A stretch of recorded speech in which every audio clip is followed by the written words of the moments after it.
Hi guys, നമുക്കൊരു അടിപൊളി Maggi ഉണ്ടാക്കാം. അതിനുവേണ്ടി ആദ്യം കുറച്ച് സവാളയും പച്ചമുളകും കൂടെ അരിഞ്ഞ് ഒരു പാത്രത്തിലേക്ക് മാറ്റി വെക്കുക.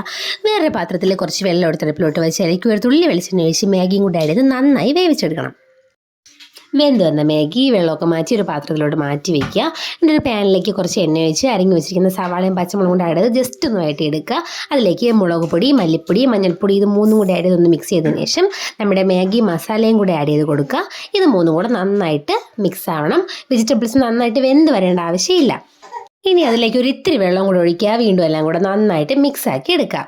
അതിനുശേഷം നമ്മൾ വേവിച്ച് വെച്ചിരിക്കുന്ന മാഗിയും കൂടെ അതിലേക്ക് ആഡ് ചെയ്ത് നന്നായിട്ട് അടിപൊളിയായിട്ട് മിക്സ് ചെയ്തെടുക്കണം ഗൈസ്. അതിനുശേഷം നോക്കുമ്പോൾ അടിപൊളി മാഗി റെഡി ആയിട്ടുണ്ട്. നമുക്കിത് സെർവ് ചെയ്യാം. കണ്ടോ, കാണാൻ തന്നെ എന്ത് ഭംഗിയാണ്. അതുപോലെ ടേസ്റ്റാണ്. കഴിക്കാൻ ഞാൻ ടേസ്റ്റ് ചെയ്ത് നോക്കാൻ പോവുകയാണ്. അടിപൊളി ടേസ്റ്റാണ്. നിങ്ങൾക്ക് ഇപ്പം ഇതുപോലെ ട്രൈ ചെയ്ത് നോക്കാം. അപ്പോൾ ഇത്രയേ ഉള്ളൂ ഗൈസ് ഇന്നത്തെ വീഡിയോ. Okay, by.